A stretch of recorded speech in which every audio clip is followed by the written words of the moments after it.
Arc welding is a versatile method that utilizes the flow of electricity to create heat high enough to melt metals and fuse them together. In gasless processes like stick welding and self-shielded flux core welding, an additional flux can be used, which burns off and makes a protective little cloud of gas that displaces the air around the molten weld pool, in addition to forming a slag around that molten metal to kind of hold it in place and allow it to cool in the absence of oxygen before you chip it off. Arc welding uses a variety of shielding gases to protect the molten weld puddle from atmospheric interference, ensuring high-quality welds. These shielding gases, such as helium, argon, CO2, and the mixes thereof, play a crucial role in maintaining a stable welding arc and reducing porosity and other defects. Tonight we'll be exploring the properties of a very common shielding gas, argon. You gotta love these little Q cylinders. If you're an individual, they don't last a long time if you're welding right along continually, but they are really easy to handle. You throw them in the back of your town and country and go on site, lift with the legs. Though other gases and gas mixtures can be used for TIG welding, argon is by far the most common. It provides a stable welding arc, a good quality weld, and is suitable for materials from carbon steel, stainless steel, and aluminum, making it the preferred choice for most TIG applications. Like other shielding gases, argon is inert, meaning that it is very stable and chemically unreactive. They're chemically unreactive because they have a completely full outer electron shell, making them very stable. Elements have many layers going from the inside to the out like an onion, and the outside layer wants to be full of electrons. Most elements want an outside shell filled with 8 electrons, the vast majority of them anyway. A full 8 electrons on their outside shell.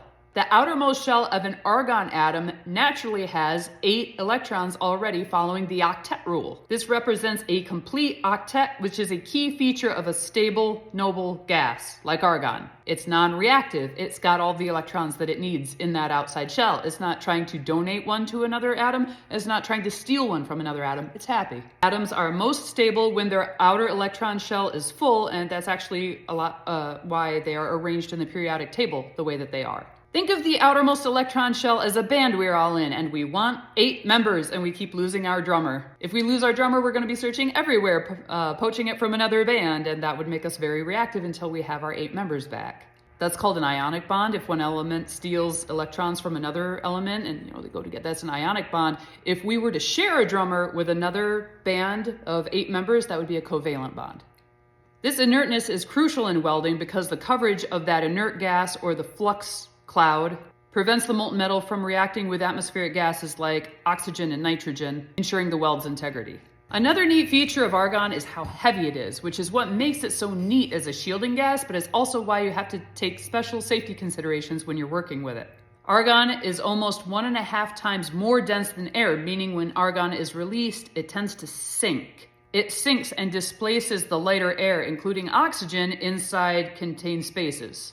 We just learned that it's chemically inactive and doesn't readily combine with other elements, but it's that same inactive property that makes it unable to support life. Unlike oxygen that we need for our body's chemical processes to do what they've got to do, argon gives no benefit. It is not beneficial for our respiratory process and actually displaces the stuff we need in our lungs to survive. And you don't feel it when you breathe it in until you're short of breath and dizzy and doing handstands up against the wall, breathing like you're going through labor, trying to purge it out of your lungs. Some people say you can hang over a chair. I never had much luck with that. I actually had to get upside down and breathe heavy to try to get it out. We need a certain amount of oxygen to survive. Normal air is 21% oxygen, 18 or 19%, you start getting goofy, drunk, impaired.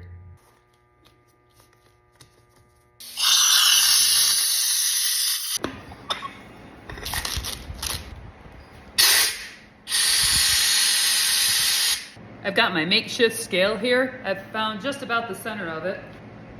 Argon is an element that is more dense than air. That means that for the same volume, argon has more mass than air.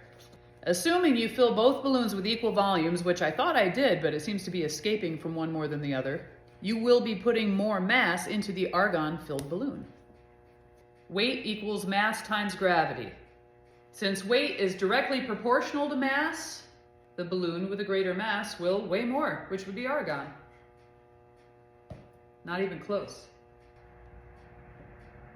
Get them right there at the very end, but try to make it fair.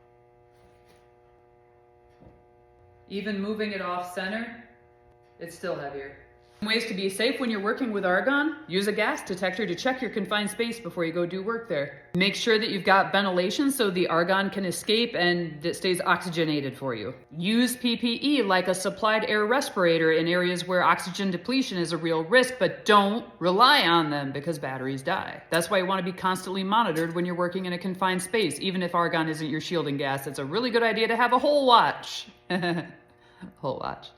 We always had someone watching us when we were welding in a confined space out in industry, usually somebody on a lower bid if we were in the union shop, and then the welders would be down there doing their work and someone would be keeping an eye out for them. It's your job as hole watch to make sure that the welders stay sunny side up, like visually and speaking to them, communicating with them. Just go to the OSHA website and search for argon asphyxiation to see how many preventable deaths occurred that could have simply been prevented by knowing what was safe and unsafe by both the person doing the work and the person who was supposed to have been watching them doing the work and getting the proper permitting and PPE. There's report after report after report. And I remember from one of my OSHA classes, I think it was argon, that killed like a handful of workers in one fell swoop because someone had been in this confined space working and they hadn't heard from him. So the whole watch went in after him to check on him, succumbed to the displaced oxygen, succumbed to suffocation.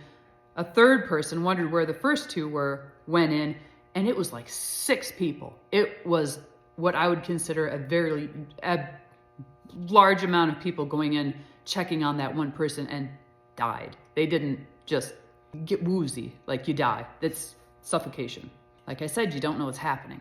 I've had argon inhalation several times. Most recent of which was when I was doing weld repair on those birch oil stills. And I took all the proper precautions, except I didn't have anyone with me. But it also made me hyper vigilant and hyper aware. I'm like, of all of the bad things that could happen right now, the absolute worst would be if I started getting woozy and I cannot get out of here and nobody knows where I am or what I'm doing. So the moment I started to feel weird when I stood up or put my head up, I was out of there. I was gone. Punched out for the day. And as always, the best tool that you have is your brain, the training and the knowledge that you have of what can happen, the hazards of argon, the dangers of oxygen depletion, and the safety procedures to follow should something happen, like emergency and first aid plans being in place. Because argon is awesome and it's used in industries besides welding.